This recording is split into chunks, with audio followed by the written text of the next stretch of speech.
hit the record button. That means we're back. The long-awaited return. Back. You know, we've been like fairly consistent. I think at least like once a month. We had to shelve the secret episode, which our fans won't get to hear until next fall. But we're like we're not too far off like we used to be. Oh yeah, we keep a decent schedule. Mm-hmm. But yeah, welcome back, folks. Another episode. Is this our 11th or 12th episode? Oh well, that whole like fall secret one really threw off my count. We'll call it 11. And yeah, I think it's official. You can fact check us in the back in the comment section. Yeah. This is the Friends Talking Music with Beer podcast, and we got an interesting one for you today. Musical upbringing, how we got to where we are. Like a music timeline, if you will. Exactly. Of our lives. Yeah, music. It's probably a pretty interesting one, and maybe you might be able to take away some tidbits, some facts, or maybe some band recommendations throughout our lives, because we're deep diving. We're going back to the Babby days. All the way back. It'll be the earliest memories. Jam-packed with nostalgia. So buckle up, folks. You're gonna go on a ride through our brains. Strap in. Strap in. It's gonna be a bumpy ride. Anyway. But first, this is the number one music and beer podcast on the web. And that was nice. So we're drinking some beers, Matt. What you got today? I have a Brut IPA from Sierra Nevada. Riley, do you know what a Brut IPA is? Have you heard of that? Enlighten me, Matt. Okay, so Brut comes from Champagne, actually. Oh, okay. So what they did in this beer is they add an enzyme. I can't pronounce it. It's weird in the name. They add an enzyme in the mash when they're brewing this, and it kind of all the sugar latches onto it, and kind of the sugar disappears. And so at the end, you get a super dry beer, a super dry IPA. Like, interesting. The carbonation is really low. Like it's not super hoppy. It's not super malty. It's just kind of what is it? So it's technically an IPA, but it's just a nice, like very smooth, kind of like a lager flavor. I'm interested. Do other breweries have Bruts, or is this kind of like the most? It's catching on now. Okay, it's the new flavor of the month. Mm-hmm. Okay, yeah, it is the new flavor of the month. I started hearing about it a few months ago, mm-hmm. kind of over the summer of 2018, and it started on the West Coast, and now it's like picking up and becoming a little more popular. I start seeing them at other places now. People are trying their own Brut IPAs. Is it BRUT? Yep. Okay. Yep. Mm-hmm. Yeah. So look out. There's probably I know Land Grant. Okay. Good segue into your beer. Mm-hmm. The Land Grant has a Brut Flute IPA, I think it's called. Brut Flute. But okay. I think it might only be at their tap room. Okay. But yeah.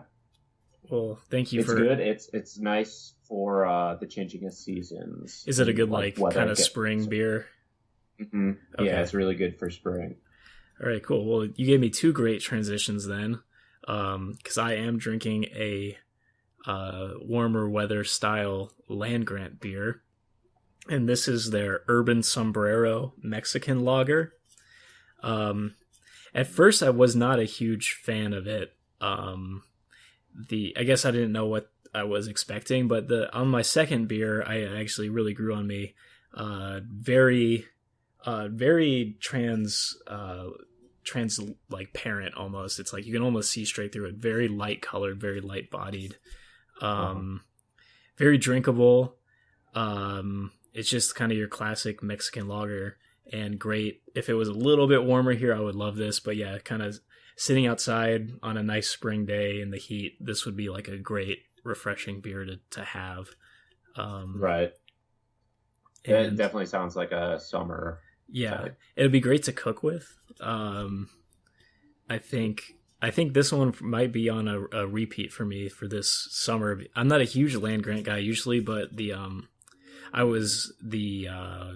can art really caught my eye at the grocery store, so I kind of decided to go with it. And the fact that I don't drink like Mexican beers all too often, I wanted to try something different for myself. So I would definitely recommend the Urban Sombrero if you can get your hands on it. Fabulous. Mm-hmm. Have you ever had like a Soul, or I guess Dos Equis is the most? Yeah, Dos Equis is probably the most known and most drank of the Mexican lagers. Yeah, Soul is also a very common one. I wonder if it's similar. I'd have to do like a side-by-side taste test. I don't think I've ever had Soul though. Yeah, well, when I'm in Ohio, when I'm back in Ohio one day, yeah, I'll have to check it out. That sounds nice. Oh, most definitely. But okay. Anyway, Riley, yes, are you ready to delve deep back into our darkest memories of music and lightest, not necessarily darkest? Oh, I don't know how you. Mine are all pretty bad. Oh, really? Trigger warning. Okay, hit me with the worst. Let's get the worst over with. Okay. Anyway, let's do the sound effect. You want me to start? Should we go? We got to go back in time with the sound effect. We do, yeah. Let's step in the time machine. All right. How far back in your memory can you go? Because for me, I don't think it's that far back. I would say 2000 or 99. Okay. Wow. Yeah, yours is just as bad as mine. Okay. Well, I mean, that was like the most where I like can remember it and remember it like because it was me, like I wanted to remember it, or because it was a musical thing that I was interested in. I could probably remember songs that were on the radio before then, like some Sugar Ray stuff. But like that was just inconsequential to me. But like I kind of started with the first music I ever sought out. Oh, interesting. Okay, I'm going further back to just what I was listening to as a little tot. Okay. Little kidlet. You want me? Yeah. You want to hear about that? Yeah, I do. I'm interested what Lil Maddie liked. So I think my earliest memories of music was just the cassettes and records that my mom had. Okay. I think this was pre-CD, or at least before my mom bought CDs. Yeah, so it was just CD. Whatever she had and me and my sister liked, because we were, pretty close in age and grew up together really closely. So I vividly remember that we really enjoyed the Phantom of the Opera soundtrack record. That's funny. My mom had. Yeah. And we would like dance to that. It was, and I still can listen to that and think about it. It's really, I don't. Go ahead. Just like the emotion in that when like the strings pick up and the opera singing, like they get really high pitched and it's just like their voice is completely full. It's like I can kind of see why a kid would. As a kid, I love that. Especially the titular song, the Phantom of the Opera, with like the that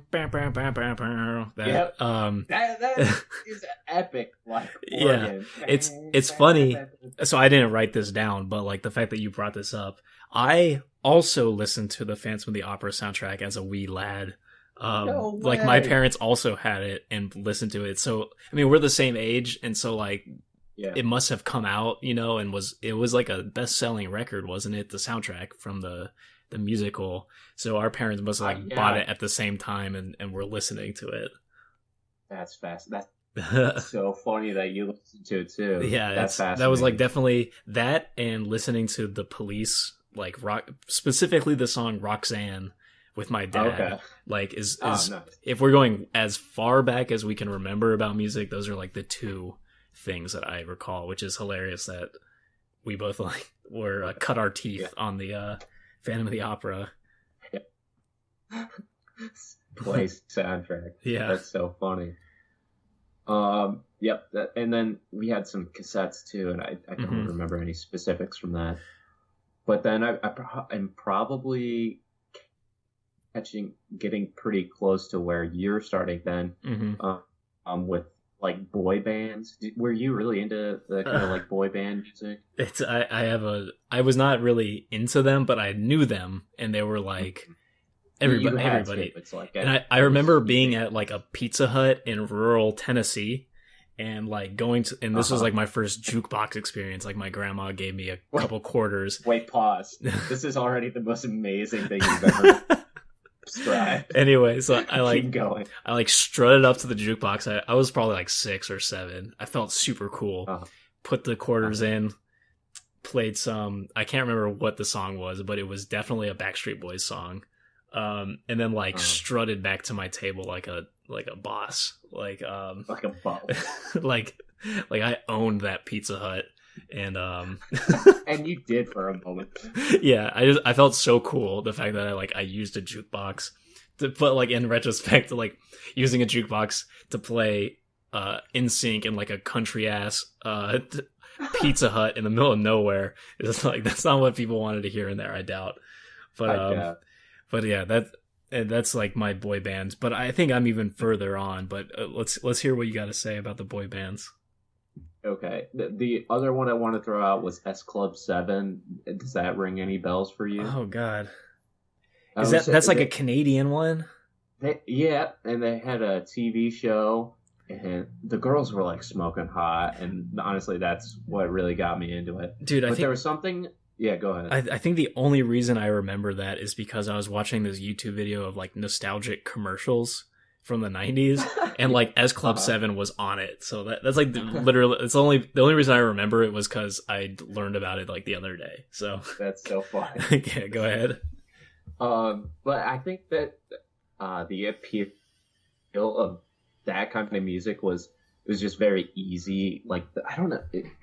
Kids, I think, just like that high-pitched voice. Yeah, I mean, it's easy listening. It's like, it's not complex. Like, anybody can get into it. And like, for kids, it has a very strong like melody, so like kids can sing along to it and stuff.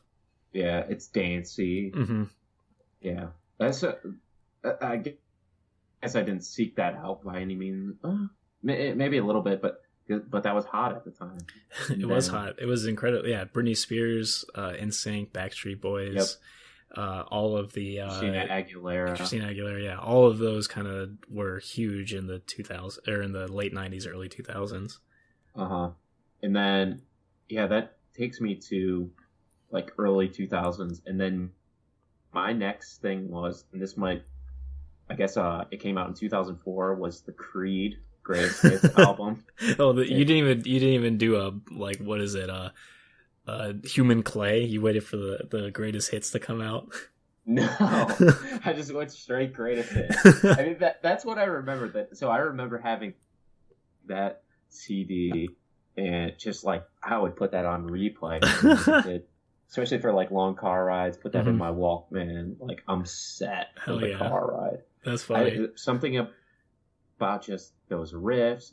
The lyrics are like straightforward and just like, you know, like loving each other, man. Yeah, when you have no pretensions, it's like you can love Creed. When you it's like there's nothing wrong with it. It's it's 100% listenable music.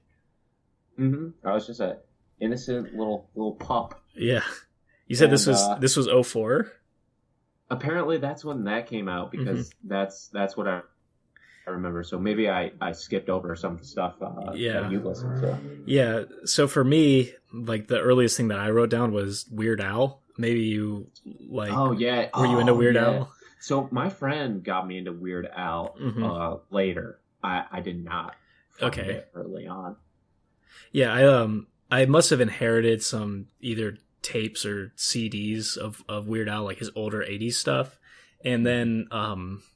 I remember Running with Scissors came out, and this I wish I would have gone and looked, but it had the Star Wars Episode 1 parody, as well as Albuquerque, which, damn, as a kid, like, I loved those songs. And that was like the first album where I can remember going out and specifically buying that, either with I don't know, some money somebody had given me, or like my allowance or whatever. But like that was my first music buying experience, where I was like, I want this album because I had heard it on the radio and I went and bought it.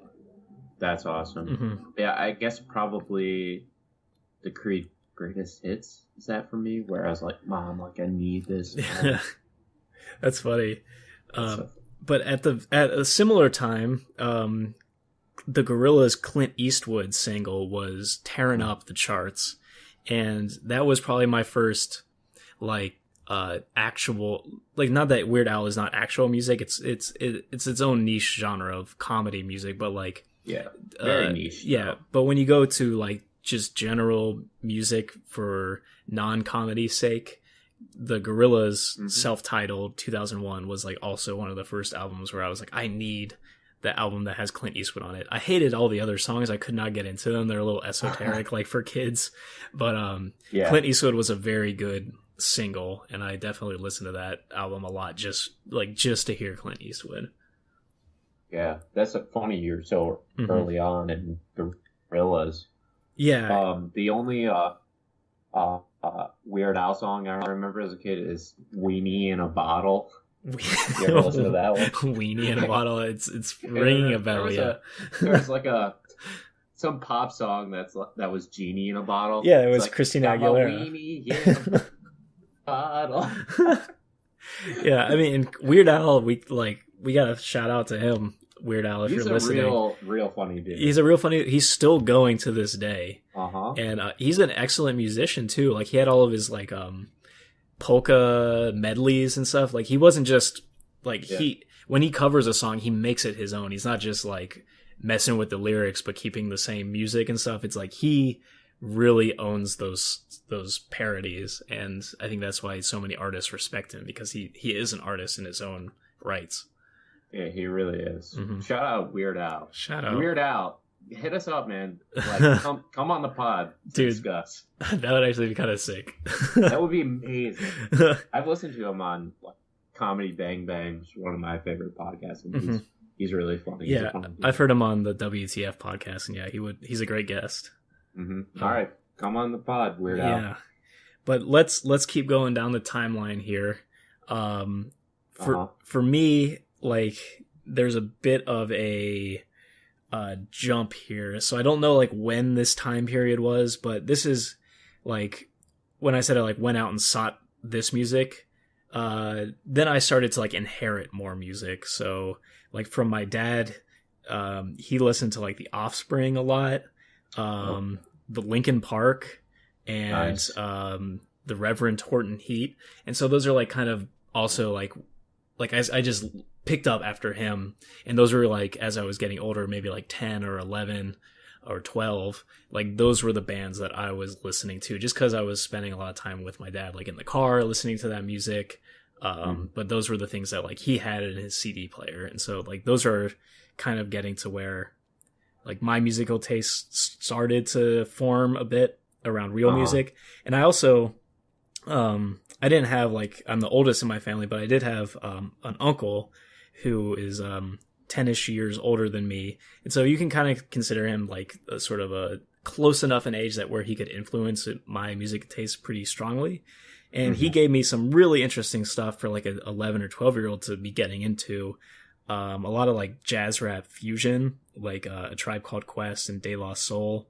But also he grew up in the mid 90s, so he gave me a lot of punk rock from then, like NOFX, Bad Religion, Green Day, and Dinosaur Jr. and Jawbreaker and the likes of that. And so that was like the seed, like that fomented where I sort of my trajectory. So that's kind of like where it all started for me. Like, okay, that gave me a brainwave, because for you it was your uncle. For me, it was my cousin actually made me a mix CD, and I don't remember my age, but it had like some 90s stuff on there, like Gin Blossoms, Incubus, and I would listen. It was 2 CDs, and I would listen to those like all the time. It's just like classic 90s stuff. And I think that was a huge influence on me too. Yeah, when you're a kid and there's like Spotify doesn't exist, there's no streaming music, you have like if you have a CD or two, and that like you just listen to them a ton, and that's like those become ingrained. Yep. Man, this is like so specific to like our like the way we grew up, because the music industry changed so much during our lifetime. Exactly. That the way you receive music was so different between when we were kids and now. We're like late stage millennials, so we like caught the very tail end of the old music industry and got to experience like the new trajectory as well. So we can like remember both sides. Yeah. And one of you mentioned this, but you know, I also didn't have like a record store I could go to, like in like suburban Toledo. There wasn't really. I mean, there's like an FYE at the mall or something. It was like all the way in Maumee, like it's not that far, but I had to drive or have someone drive me or something. So yeah, I picked up music from friends. I was the oldest in my family too, so I didn't have an older brother or older sister that passed me down music. It was just friends or what was happening at the time. I didn't even really write down stuff that was on the radio at the time, but you know that wasn't the kind of stuff that I went to. Yeah, but it was there. It was like that's what I knew, you know. Yeah, exactly. Like the radio stuff, like you were saying, didn't always intrigue me the most. It was these records, these CDs and tapes that I inherited that I like had on repeat a lot. And also I will say the Tony Hawk's Pro Skater games. Dude, yep, that's on my list. That's on your list. Yeah, that had like no joke had a significant influence, specifically the third one for me. Alien Ant Farm, AFI, Adolescence, all were on there, and like that got me into punk rock, like kind of at an early stage, and as well as hip hop too. So like those like don't discredit like the soundtracks on just because they're video games. Like they're great soundtracks. Those soundtracks were incredible. I don't know if there's ever been a better soundtrack than the Tony Hawk's. For me, it was Pro Skater 4 was my favorite Tony Hawk's, or that's the one that we had. Yeah. And I played all the time. Goldfinger was on there. The Clash was on there.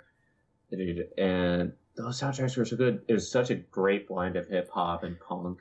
Like, I guess like two things like you wouldn't maybe think initially that are tied together, but they like blended so well, like perfectly. It captured like skateboarding perfectly, and that also got me into like interested in skateboarding and music. Like those, it's strange. Like a video game like really influenced my trajectory and like what I like to do.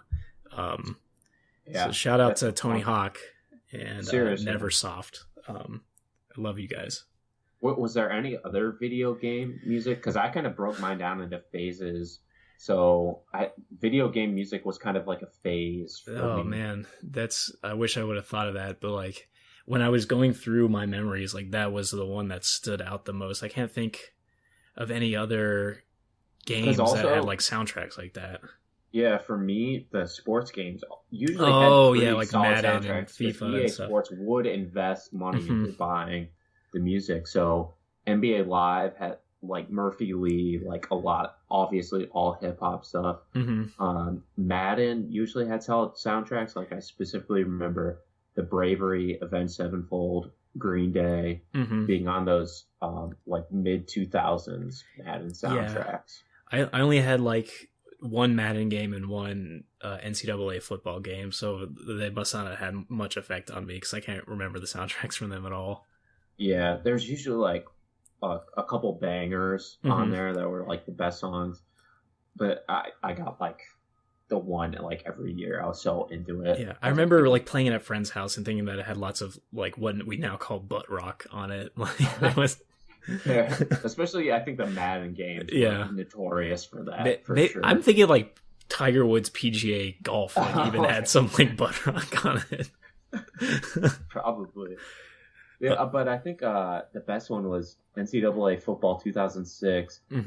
Had a lot of like 90s, just like real old throwback punk. And I'm trying to remember specific artists. That's pretty interesting. NOFX for sure was on there. Less Than Jake, probably on a Madden game. Wow. NCAA. Oh, It NCAA. was like it was the first time that they had like the create your like college play. Okay. You know, it's like you pretend to be like a college guy, and so they had like, guess what was popular at the time for college kids to listen to. Popular at the time for college people, which was like, you know, punk rock. So it's crazy to think that was like, I don't think about it. Like punk rock was pop music. Like it was popular music at that time. Yeah. When we were in college, like nobody like that was. If you said that was popular, like it was not at all. Like it's really the paradigm that has shifted a lot. For sure, it shifted a ton. But we'll get to our college. We'll get there. We're jumping the gun a bit.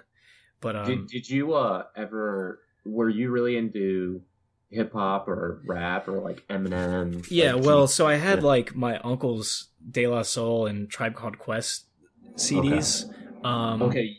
Yeah, you were more like Southern rap, right? Yeah, and I also, this is weird, I went out and bought Ludacris's Chicken and Beer, like, on my own. Yeah. And, like, I'm glad my dad never found that CD, because he would take it away from me. But, yeah, like, I liked a lot of, like, kind of East, like, those were, like, the 3 ones that I had, and then I did not listen to much rap at all beyond those. And like, De La Soul and A Tribe Called Quest, I think they're both East Coast. I think they might be both New York City. I could be wrong on that, but yeah, it's just kind of like early 90s jazz rap fusion I really got into, and for some reason also Ludacris. I don't know why. my Southern rap was Young Jeezy and T.I. Okay. And but I really liked Eminem, and my mom hated that. Yeah, I'm sure. She heard it. Everybody's mom hated Eminem.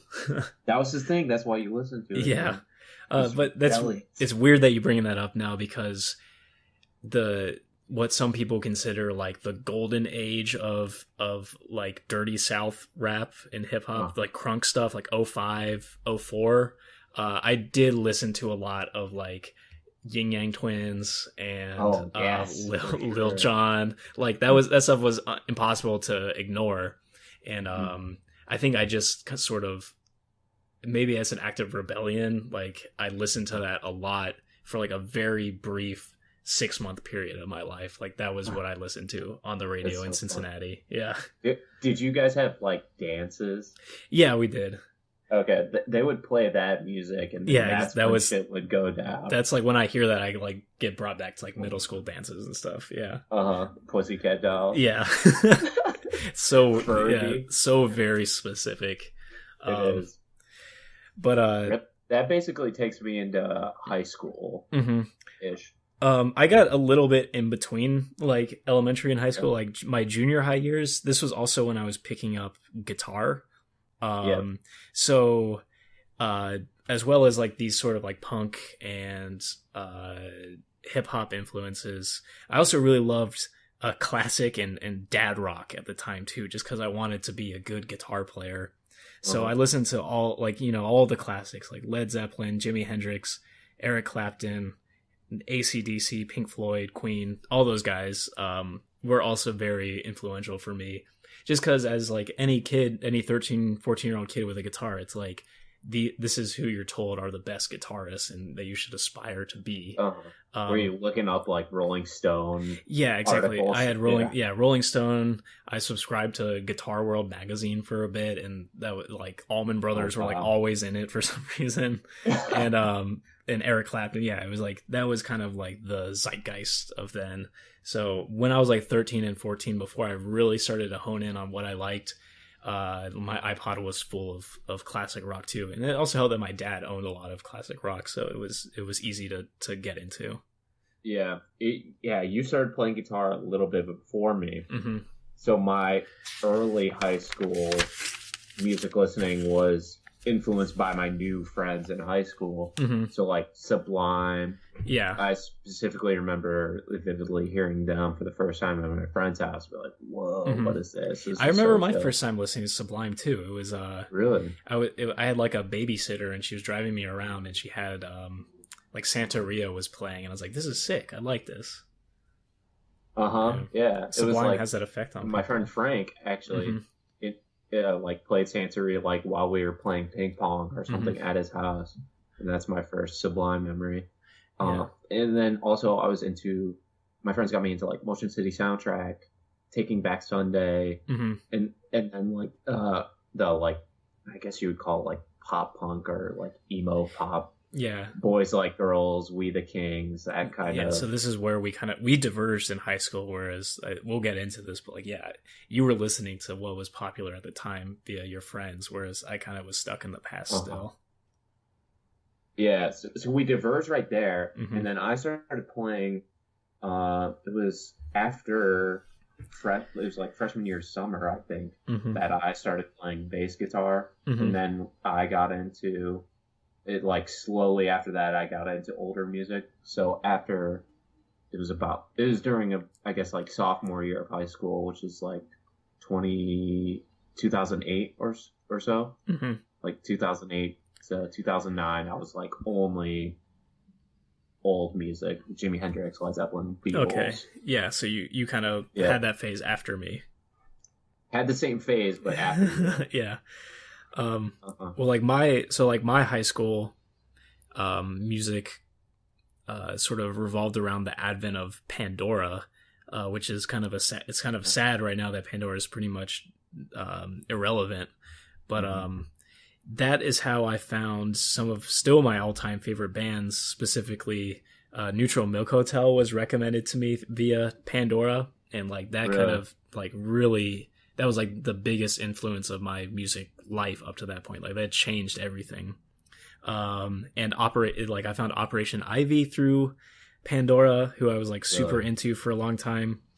And so like I listened to I found those two bands and then like made Pandora stations off of them and like just kind of went down a rabbit hole. And most of that stuff was in the past. So it was like new music I did not listen to. I went to a pretty small high school, so like most of my friends didn't really listen to that music, so my environment didn't really allow me to hear the stuff that you were listening to, essentially.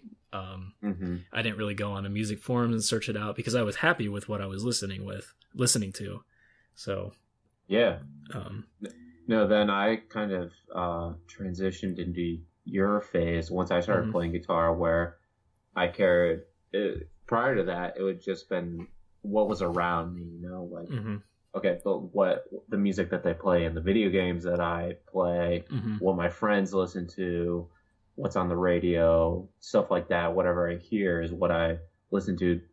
Then once I'd been playing guitar for a little while, I dug into old stuff, and like now I'm in the like seeking phase. So I was looking for old stuff, like I mentioned, Jimi Hendrix, Led Zeppelin, but then this is my next phase, is what I call like my pretentious guitar music phase. Okay. Like the Yngwie Malmsteens. Yeah, well there's that. So there's like, Yngwie Malmsteen, and like I was also like really into I started playing bass, so I was very into like Victor Wooten type music and stuff like that. But then I also was like, no, guitar is all about the passion that you play with. So my favorite was Jack White, and that's when I got into the White Stripes and John Frusciante and Red Hot Chili Peppers. And I just like basically dug really deep into those guitarists and their entire discography. I was wondering when the Red Hot Chili Peppers would show up, just because I know that they've been huge for you. Right. Yeah. It's basically like late high school, I think, and that was like my life was like that music. Yeah. Like, everything that Jack White had ever did, like every song you like consumed that John Frusciante had ever written, like that was everything that I listened to at that time. Yeah, it's crazy that it's such focus. And I had a similar, so I didn't find this through Pandora. My friend had a car. He was like a year, maybe like 6 months or a year older than me, so he was able to drive when I wasn't, so he would give me a ride sometimes. And he had like a loose like blank CD like on the floor of his dirty ass car, and I picked it up and it just said Radiohead on it, and I was like was like, oh, can I borrow this? And he's like, oh yeah, sure, whatever. And like I like it was OK Computer, and that kind of how you were with like Red Hot Chili Peppers and White Stripes. Like I just consumed every Radiohead album that like existed. And I got it's weird to think back because I don't listen to them much anymore, but that was like huge for me for a couple years. Like it was just Radiohead. I like was head over heels for. It's so funny how that happens. Mm-hmm. It's just like a scratched up old CD that this dude forgot was like in the backseat of his car, and like just started a huge thing for me. But it is like, I don't know, something about Radiohead just has that effect with people. Mm-hmm. It's like the first time you listen to it, it's like, oh my god, this is everything that like no one's ever done this before. Exactly. And I mean, and they're still a great band, and I was lucky enough that about that same time, like In Rainbows was coming out, if it hadn't already like just came out. So like for me, like In Rainbows was huge. Like Icky Thump came out when we were in high school. I'm sure you listened to that like a ton. Mm-hmm. Yeah, I vividly remember that coming out and being obsessed with that album. Mm-hmm. And I would be remiss if I didn't mention also during that time, like a very similar situation to you. Like my friend Alex would like give me a ride from school home, and we would always listen to Blink-182. Mm-hmm. And so I would just be remiss if I didn't throw them in there as kind of my high school music. Shout out to Alex. Shout out to P-Trap. So I guess at this time we were kind of doing these things. I was digging into back catalogs of all the bands that I already like had liked up to that point, and streaming at least was becoming, I guess not streaming, but like music accessibility was becoming more and more with like iTunes was out. You could buy individual tracks. BitTorrent and LimeWire like were a thing. Yep. So like it was basically it was exactly what you're saying, like accessibility. It was easy to find what you wanted to buy. YouTube existed by this point, and so people were like uploading just music with sometimes lyrics or just sometimes nothing, like up to YouTube. Yep. And it was becoming more and more like your ability to find more and more stuff was like increasing when we were in high school. Yeah, people were starting to upload concert clips, even if they're like 360p or something. Yeah, like terrible, but still you could see your favorite artists. Yeah, exactly. In a video, and it's easy to find and watch. And I guess I said streaming really didn't exist, but I also mentioned Pandora before. Pandora did exist, and it was streaming music. Yeah. You just couldn't choose what the song you wanted to listen to, essentially. That's so funny. Yeah, Pandora is like we could do like an entire other podcast on Pandora, bro. Yeah. But that basically takes me into college. Yeah. But before we go there, I would say like thinking back, I was thinking if I could go back and tell myself something, it would be like kind of to listen to what you were listening to. Like, don't discredit the new music. Don't discredit the emo rock that was coming out at the time, like My Chemical Romance.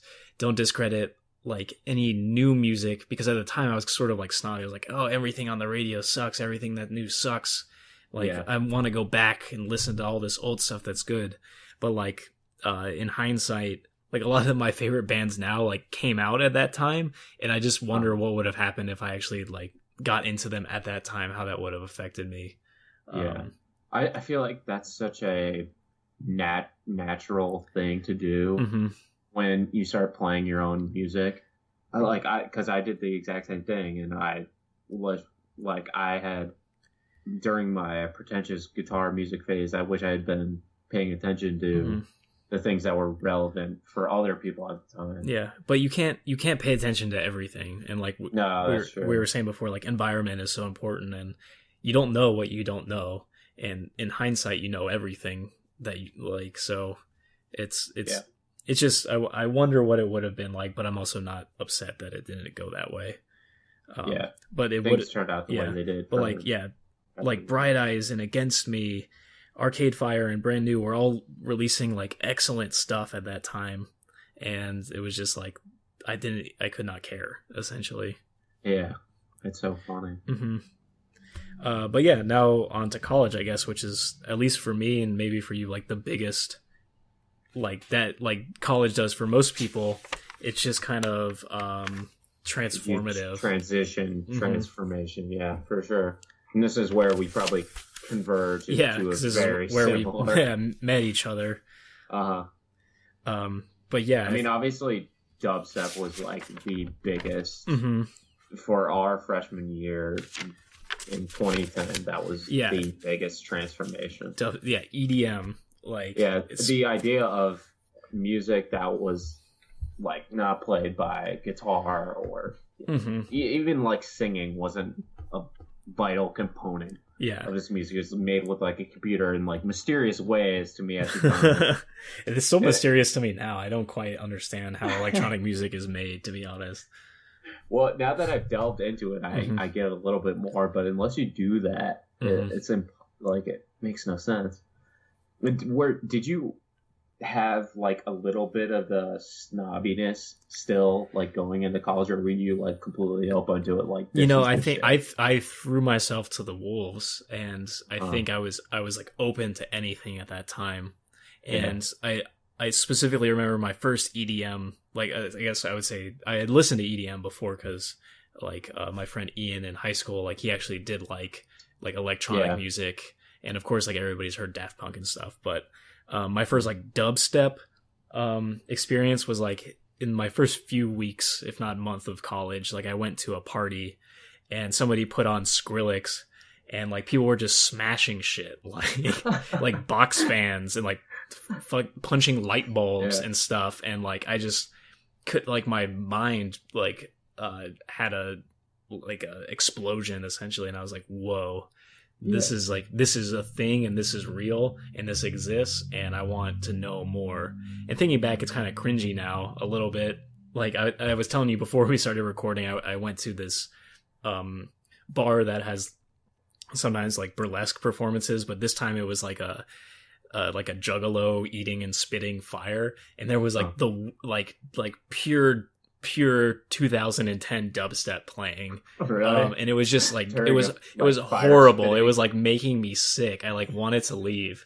And like but like at the time when you're 18, like that was sick.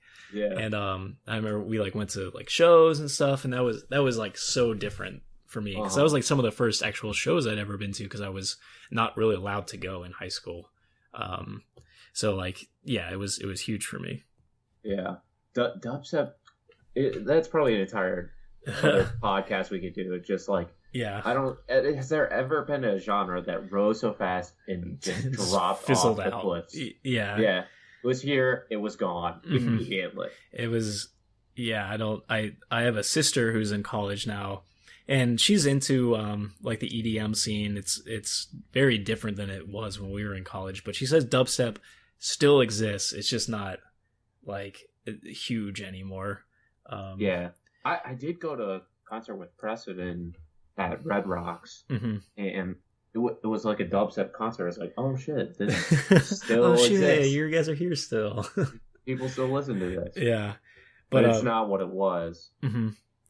And I admit, like, first getting into that, I was just skeptical. I was like, how do they make this? How are they making these noises and stuff? I just had that like snobbiness of like, I know how music is made. Like, this is how you write good. Like, but it evolved from blues. Everything started from blues. That's funny that you say that, because I specifically remember you from college like almost only listening to EDM, or maybe like that's like, maybe I'm getting that remembering wrong, but like you were actually very into it at some point. No, I was, and that's what, our friends were into. Like Preston, like was head into that. Yeah. And Encore and you like dove completely into that. Yeah. So that's what all of us were listening to. So I was into it. But then if I would like go by myself, I'd be like, okay, I have to get some band music. Okay, so you were doing it in secret. That's why I never saw it. Yeah, I really was. That's funny. But I think it was like the Skrillex concert freshman year that like flipped the switch. Like, oh my god. Yeah, it was just like you're 18, you're like in a new environment. You're like, for the first time, you don't have to answer to like your parents, and you're like at a show, and it's like a new music. It's like everything about it is new and exciting, and it kind of makes me sad thinking about it because it's like shit, nothing like is that exciting and new anymore for me. No, yeah, I don't know if anything could ever be that new. It's just how could you go through such like a crazy like light switch kind of transition in life? Yeah. But yeah, I mean, and I think it was the live experience for me though. Yeah. That was huge. Did you get into like rap and hip hop more in college too? Was Kanye? I was wondering if we are gonna come to the same conclusion. It's like Hume, our friend Hume, was huge into Kanye when we first met him, and at the same time, My Beautiful Dark Twisted Fantasy was dropping, and that kind of like hooked me and sort of made me similar to the Radiohead experience. Like I just went back like over winter break and went to the library and got every single Kanye album that I had and just listened to them all over Christmas break.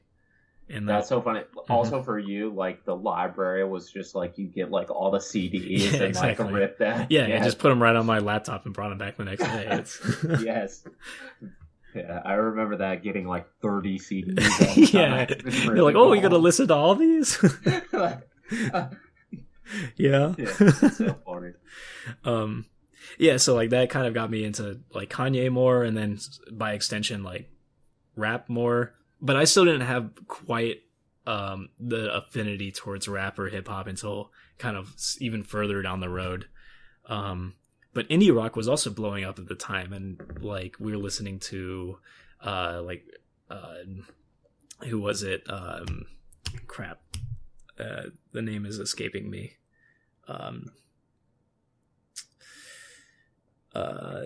Bury Us Alive. Who did that song? Oh, Starfucker. Yeah, Starfucker. That was like a kind of like underground indie rock scene that we got into. Yeah, and there was like Starfucker, Reptar. It's like I haven't thought about these in so long, and I didn't take any notes on them because it's just coming to me right now. Neon Indian. Like there was a brief but like potent indie scene that came out. Who were they? Pretty Lights. Oh yeah, so that was interesting. That I consider that kind of electronic. The Pretty Lights. Maybe it wasn't Pretty Lights who I'm thinking of. But anyway, go ahead. Sorry that I'm sort of derailing. Yeah, because it's interesting. Those were kind of electronic influence, maybe as well. It was like indie electronic. And at least I was really into like Crystal Castles. Oh yeah, Crystal Castles. That kind of dancey, like more electronic based. But there was that weird fusion of the two that started at that time. Yeah, for sure. But yeah, I mean, when you're in college, you get exposed to like, especially we went to Ohio State, so our environment went from like your like Catholic school in Toledo and my tiny school in Cincinnati to like a 50,000 person campus, and you can basically learn about anything that you want to. And I think this is about like during college is when I also got into much more niche music. Like yeah, exactly. And yeah, you focus in on like exactly kind of what you like and what you want. Yeah. Before is like, what's in the zeitgeist or what video games are putting out there. And then I mean, like going back to like guitar music, it's like everyone knows that it's been around forever, people are aware of it. But then it was kind of the niche electronic music that I really got into next. So it's like my friends got me into like the very first phases of trap, like electronic music, like R.L. Grindbauer. Yeah, like, that was like it was like a new part of electronic that I was like on the front lines for something. I think it was really like the first time. Yeah, it's exciting when you realize that that's happening, or it's like an incredibly amazing feeling when you find that art or that medium that speaks is targeted exactly at your taste. It's like it's almost as if it was made directly for you, and you can only get that with finding more niche and more pointed sources of art, essentially. And and I think college sort of opened that door for us. And yeah, like you were saying, you found like that, like started honing in on the front line of that trap stuff, and I started deep diving into like subgenres of like punk rock and things like that, and finding exactly what I liked in music. Yeah, this is where we diverge a little bit. Mm-hmm. But also, was it for you, this is kind of the moment where you reflected on your influences from the past? Because for me, the idea of like that trap electronic music came from like the hip hop that I was listening to like a long time ago, like T.I., Young Jeezy, Ludacris. Like it's the same stuff.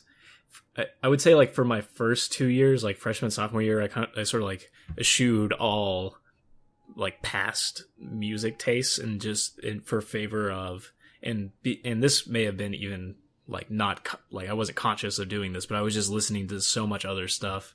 And it wasn't until my junior year where I started like all right, let's reel it back in. Like what have I loved this whole time? And then start, like I said, drilling into that and finding more of those influences. Yeah, I think it's kind of similar for me, like around junior year, but I was drilling down into, I like this in the past. This thing is influenced, but it's new. It was influenced by the stuff I liked in the past, but it is new. Okay. That may be a little different from me. I think it's different. Mm-hmm. And I don't know what it was, but yeah, I was listening to just all sorts of stuff. And I think maybe what you're talking about now happened to me after college, actually, with when I got Spotify. And I was that kind of was like the end game, essentially. It's like, okay, well, all music is here now, almost. And I can just do whatever I want. What kind of year time frame was that? Probably 2014, like right after we graduated, and I was like working a new job, like a cubicle job, and I was able to listen to music a lot. And so I was also like seeing a girl at the time who was really, really into like the underground Cleveland music, like punk rock scene. And so like I got a lot of recommendations from her, and started like turning on Spotify and listening to those bands and finding other bands. And I was like happy that they kind of came from that sort of punk rock or hardcore genre that I was into early on via the influences from Tony Hawk and my uncle and things like that. And so I like really started getting into it. And that's where like almost all of my huge music tastes come from now. It's like, I found Hop Along and Jeff Rosenstock and, Big Ups, and all those bands like kind of came out of sort of a return to basics for me. And like Joyce Manor, yeah, all of that came out of my time in Cleveland, essentially. And that was a huge part for me, and kind of the end of what I would say the end of my timeline, sort of like the present. I'm just like, I'm not far enough removed from today to be able to like look back at it and like, what am I liking right now? I can tell you it's not the same as what we're talking about. It's not like the kind of the pop punk or the emo rock is sort of falling off a little bit for me, and I'm sort of in a bit of a transitionary state. And maybe if we do this again in a year or two, we can talk more about like what was 2019, what was 2018. Right. Yeah, that's where we like come back together though, because you kind of brought me into the Joyce Manor, Hop Along, Jeff Rosenstock, and we got really into that together. I can't believe I didn't say Menzingers. Yeah, it's like that was where we sort of converged again, and then we like saw tons of shows together, started listening to lots of music like that together, and I mean, I don't know if I would say like those artists aren't producing as much good stuff anymore, or like maybe it's just like times are changing and new music is coming out, but there was a very specific point in time from like 2015 to 20, I don't know, 17 or 18, where that was like what we were listening to. Yeah, that was really nice. Mm-hmm. I didn't know that I had been missing like band music. Yeah. But then when like I heard that stuff that you gave me, you know, like listen to this, it was like, oh my god, like I had been missing that. And yeah, exactly. Didn't realize it. And I think we both probably had that same experience where it was like college was very different, and like we pulled some things that we liked out of it, but like you said, like band music, like some people with real instruments like playing like hard hitting heavy music together live is kind of where we gravitated back towards. Yeah. It was like coming back to my roots post college. Like, okay, that was the thing that we did, but here's who I am and what I love. Yeah. And yeah, for me, I guess like catching up to current day is a little bit like also in flux. It's hard to say without any kind of like the perspective of time, but still some kind of like that new music, like White Reaper, The Dirty Nil, that kind of. Yeah. What are you listening to right now? That's a good question. I still catch like some good emo songs that I like, but I think reggaeton is like a huge genre that, because you had an entirely new experience of living in like the Spanish speaking world for a while. Right. Yeah. So that's a completely different genre that was entirely not on my radar at all. That now I'm just like starting to break the surface and delve into. And even like country before, you notice I never mentioned a country song or artist in this entire thing. Yeah. But now like slowly finding some things that I enjoy, some niche country, not mainstream country that I enjoy. So it's just new little, you know, influences like that. And like I won't be able to summarize it into an entire phase until until we have some time a while later. So you have enough time to look back at it. Yeah, but that's, you know, kind of where I'm at a glance. Yeah, I can't say that I like. Yeah, if I were to try to say anything about what I'm listening to now, it's definitely not. There's not a cohesive thread to it all. It's very all over the place. So it's like I don't know what it will come out to be. Yeah, me too. It's hard to define something like just in the present moment. Yeah, but we'll see. I don't know. Maybe we'll do like a follow up. A follow up like year later. Yeah. Well, we do like the year end review. So that kind of is that moment for me. Cool. Well, that's pretty much it. Yeah. This was a fun one, though. Yeah, I liked this one. It was interesting to like. Yeah, when you started talking about stuff, I was like, "Holy crap!" It's like when memories like are so dusty. It's like when they get brushed off, you're like, "Holy crap! That was a thing, wasn't it?" Yeah. You mentioned things, and I'm like, "Oh my god, I forgot to write that down." But as an entire part of my life. Yeah, this was a good one. I hope, you know, our listeners can sort of try to map out their own musical timelines, and maybe it matches up to ours, maybe it doesn't, but it's a fun experiment to do. I like when I was taking notes for this before, I spent a good like 30 minutes just like, oh yeah, that was a thing, and it was I liked it. It was fun, and just talking about it has been fun. Yeah, it is really fun to think about. So I hope you guys map your own timeline. Yeah, send your mapped timelines to ftmbpodcast@gmail.com. And we read all those emails. We will definitely read them all. If somebody emails to them, we will read them. Or actually, maybe instead just tweet at us at FTMB_podcast. And there's a slightly more likely chance it'll get read there. All right. Well, that was a fun one, Matt, and I think we're going to be signing off here. Over and out. Until next time, FTMBers. FTMB out.